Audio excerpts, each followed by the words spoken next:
Hello, everyone. Welcome to the Critical Perspective in Education, Leadership, and Management Reading Support Group. So this is we are in session four, and in this week we are looking at coping in an era of education reform. So there's a lot of education reforms happening, as we know, and these reforms are happening very quickly these days. And we might have discussed in the class as how education is sometimes seen as static or a little bit slow. The pace of these reforms happens sometimes do not allow space for education to actually take place. And especially in today's world, we are living in this era of. I'm sure you have heard me tell this before. We are living in this era of VUCA. I think it's volatile. I really volatile crisis. I think this is ambiguous, and I forgot you. Yeah, but essentially, if you Google VUCA, you'll probably get the definition of it.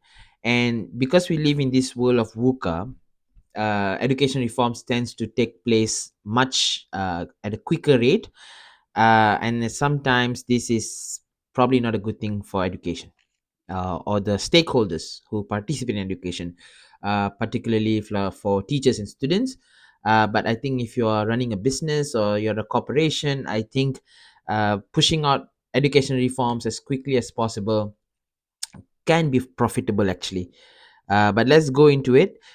So in this week, we are in this session we're looking at international how the international influences on educational reform. So, education policy is no longer restricted to the nation state, but is highly contingent on global trends. And I think this is important because global trends play a role on how education is being handled or being managed or also being orchestrated. So global trends such as decentralization and privatization has been like the core tenets of education in recent times. International large-scale assessments such as OECD's PISA fueled educational reforms in many countries, as demonstrated by the PISA shock in Germany in 2001. Yeah, this could be actually perhaps not 2001. I think around 2009 there were more PISA shocks. So we will discuss the tendency in many countries in recent years towards variously centralized, decentralized, state-maintained, independent school systems. Um, taking the case, taking as a case study, the changes in which have taken place in England since the Academics Act 2010, which signaled a major change in England's school system. But I think in this week's reading, we are looking also beyond England. And how some of this like is the global influence or the international influence has deep implications for school and system leaders and managers as well, and teachers in general, and how they cope with these reforms in an increasingly globalized and complex landscape. So before I start the session, I think it's good if I just pay a little attention on PISA, which you'll be hearing a lot about it. So Pasi Solberg, so this guy is Pasi Solberg is a Finnish, um, he's like an education expert. I think now he's based in Australia, but I might be wrong. So he came up with this term called GERM, Global Educational Reform Movement, and he says it's an epidemic that infects education systems and spreads like a virus. It travels with pundits, media, and politicians. Education systems borrow policies from others and get infected. As a consequence, schools get ill, teachers don't feel well, and kids learn less. So he came out with this whole term of germ, and he also mentions how PISA is very much tied with this whole germ agenda. Um, and it's something for you to keep in mind as well. Of course, you do not have to agree with Pasi's stand, but it's a very good argument. So Pasi Solberg on germs. So he says this: the best way to avoid infections of germ is to prepare teachers and leaders well. In Finland, all teachers must have master's degree in education or in the field of their subject. This ensures that they are good in what they do in classrooms and also understand how teaching. Um, sorry. how teaching and learning in their schools can be improved. School principals are also experts of educational change and can therefore protect their schools and school systems from harmful germs. So, a current education reform movement that is really taking place is the use of AI, for example, the use of AI in classrooms, replacing textbooks, the use of AI for personalized learning. So, if you're an education expert, if you really if you really understand how this tools actually can have a negative implication on your students, then you will roll them out in a more um, in a very staged manner, which would actually help the students and not disempower them or take away learning from them. So basically, Possi Solberg, what he's arguing is, school leaders and education leaders, if they have the knowledge, if they have expert knowledge, they can make better decisions. So we'll just go to the next slide. So, in this session, we'll discuss the following questions. According to readings, what policy trends for educational reform are being driven by globalization? How can or should education leaders respond or cope in the context of educational reform and transformation? So, before we start, you can also use podcasts for your learning. So, this is a podcast from our lecture, from our teacher for tomorrow, Dr. Maran Alfred. So she has two podcasts online. One is a podcast. The other one is a book launch, which was at King's. Not last year. It was actually 2 years ago in 2023. All right. Let's go to the next slide. So these were the two core. Actually, there was a different core reading. This is not the core reading, I believe. There was another one. It's actually from Gita Steiner Kamsi. But I think I'm also going to cover this. So we'll be doing three papers today. So Stephen Ball, Pasi Solberg, and also Gita's paper. The reason why we need to do Pasi Solberg's paper is because it's very tied into the lecture. Uh, Maybe not in the lecture, but in your other sessions, I believe you will also come across this paper. So it's might as well we just do it while we're here. Okay, so Stephen Ball, Introduction to Key Concepts, Education Polity, Economic Necessity, and Public Service Reform. So all right, we'll just go. So this is what we'll be talking today. Um, some terms that he used, and also some policy technologies. And I think this is a very important term. Is policy technologies. So technologies here have a broader meaning. It's not devices or hardware. Technologies here is like a tool that can influence change as well. So it has a broader meaning here. So just keep this in mind whenever you see this kind of policy technology. What does it mean? It's a form of tool or a device that can inflict change. And it's not a digital device or a hardware device, or it's not a form of technology, as in, yeah, like these devices. Okay. So we'll just go into the abstract real quickly. So this chapter, it provides the groundwork for the analysis and presentation of policy in the book as a whole, and introduces topics that are taken up more fully or in more specific ways later.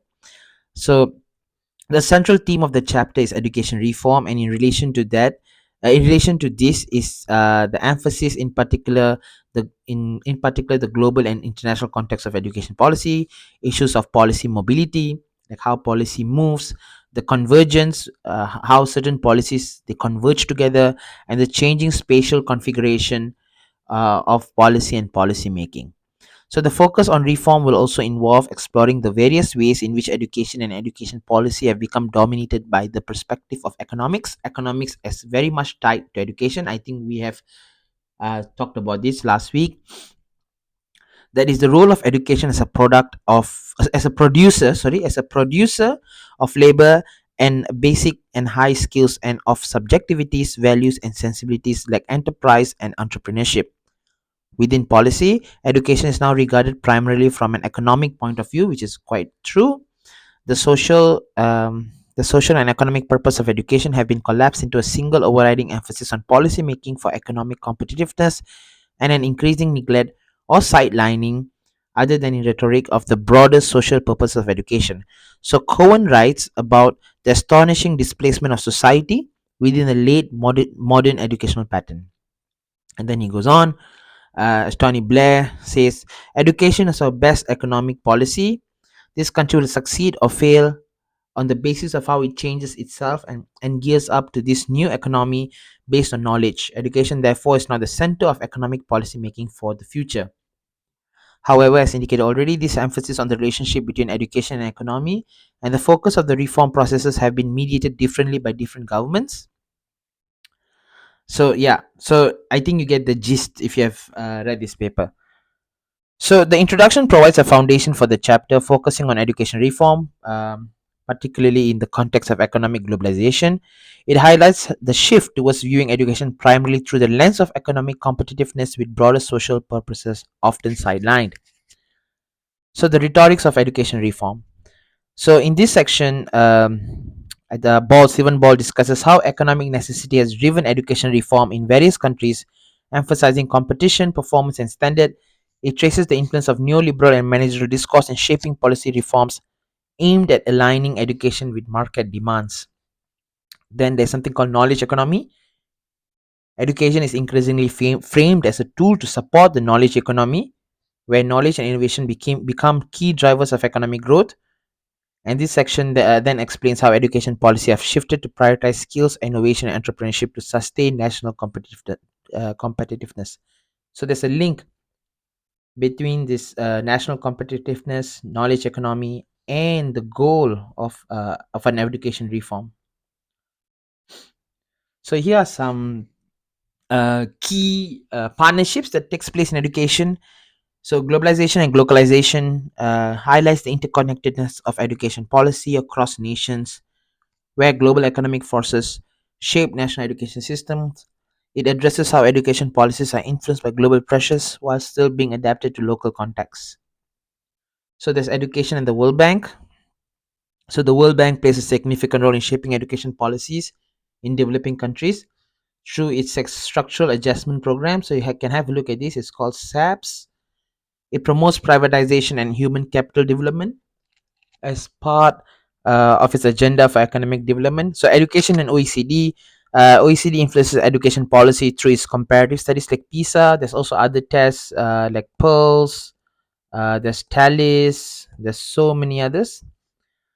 It advocates for market-driven solutions, standardization, and performativity in education systems. And then education and WTO. The WTO, I think, it's the World Trade Organization, influence education by opening of national education markets to international competition, pushing for deregulation and private sector involvement. And then education in EU, the European Union plays a role in shaping education policies, but particularly through initiatives that promote educational mobility and standardization across member states with a focus on economic integration. So, in this section, policy epidemics and policy mobility, it looks at how education policies spread and are borrowed across countries. So, this term borrow, there's something called policy borrowing. Um, and this is a term actually from Gita Steiner Kamsi. And you can also check out her work. And she does a lot of stuff on policy borrowing. And often through the influence of international organizations, global policy networks, policies then gets borrowed from here and there. Uh, and these ideas also they modify or also they mutate as they move across the borders. So I think that is something that you need to look at also, like how certain policies or certain agendas they mutate as they land in a different national context, and sometimes there's a national ring to it, but it's actually very much still a global agenda from the global north or from a certain location. For example, like AI agenda, for example. But I don't see much of it. I mean, this is from my own personal research. Much of AI agenda is not really mutated in a way because AI is backed by algorithms, and numbers, quantifications. So these agendas are always often seen as norm as objectively real or true. So you don't see much mutation of of these agendas. But if you look at 21st century learning, for example, it will have a very much different meaning on how it is being implemented, say in a country like Malaysia or in a country like in the UK. So that is also very interesting to see how these agendas, these policies, as they travel across, how they mutate. Then there's also market reform. This subsection explains how market mechanisms such as competition and choice are applied to education. With the goal of promoting efficiency and consumer-oriented reforms. Management practices borrowed from the private sector are applied in education, focusing on leadership, accountability, and performance measures. And also performativity, which refers to the use of performance indicators and targets to measure educational success, driving behaviors that prioritize measurable outcomes over broader educational goals. So, some key takeaways here: economic necessity and competitiveness. Education is increasingly viewed primarily from an economic perspective, with a focus on producing skilled workers to compete in the global economy. There's an emphasis on education as our best economic policy to succeed in the knowledge economy. In terms of international comparisons, education policy is now framed in terms of global competition and international performance rankings. There's a concern about falling behind other countries in areas like math and science, particularly in STEM. Um, so this is becoming very common. So there's also, in terms of modernization and reform, there are calls to modernize and transform the education system to make it more efficient, innovative, and responsive to economic needs. And this often involves critiques to the traditional public sector model. And also market-based approaches. Reforms have introduced market elements like competition between schools, school choice, and involvement of private external providers in education delivery. Some of the key takeaways: standardization, accountability. So there's an increase in the focus of measurable standards, targets, performance. I think this is everywhere. It's basically surveillance and curriculum debates. Arguments over traditional versus progressive approaches to curriculum content and pedagogy. Some advocate for a return to the rigorous traditional subjects to teaching methods, so social purposes. While economic goals dominate, there are also arguments about education's role in addressing social issues like inequality, social mobility, and instilling values and discipline. And the changing role of government. So this is all very important.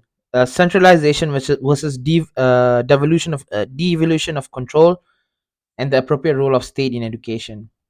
Oops. Okay. So some key concepts here: education reform, knowledge economy, globalization, human capital, performativity, educational mobility, policy epidemics, and policy mobility. So these are just some key concepts for you to look through. Um, all right. So that was Stephen Ball's paper. Now we'll look at Pasi Solberg's paper. I'll just go down a little to see if we have. All right. We do have Gita's paper here as well. So that is great. So we'll just look at Percy Solberg's paper. You don't have to read this, but I would say in other subject in other modules, you will definitely come across this paper. So let's just look into it really quickly. So the outline will be: we look at the globalization and school reforms, the origin of global education reform agenda, the global education reform movement, impacts of German education systems, and what does the evidence suggest. So some key arguments. So this chapter basically highlights how globalization has transformed education by opening doors to international exchanges and diminishing the role of nation states. This has led to a standardization of educational policies and practices across different countries, influenced by global competition and economic integration. So Pasi Solberg then outlines the characteristics of these global education reform movements, which emphasizes competition, choice, and accountability in education. It discusses how these reforms focus on improving the quality and relevance of education through new standards, frequent assessments, and resource allocation for teacher development. So there's a notable tension between the push for globally benchmark standards in core subjects. So basically, like STEM subjects, you want to get A to C grades. This has become very common right now, and the need for personalized creative approaches to education that cater to individual student interests and needs. So this is where AI comes in. I mean, of course, when Pasi Solberg was writing this paper, he does not talk about AI, but you can see how AI now comes in with this whole personalization, optimization kind of agenda. So this reflects on the differing views on the purpose of education in a globalized world. So there's some influence on international assessment. So PISA, for example, now really shapes national educational policies. If your country does not participate in PISA, at some point it might have that kind of ambition to do so, because countries that participate in PISA are seen as economically good. um, and I think this is something for us to also really understand in a real world perspective, from a functionalist view of perspective. Education needs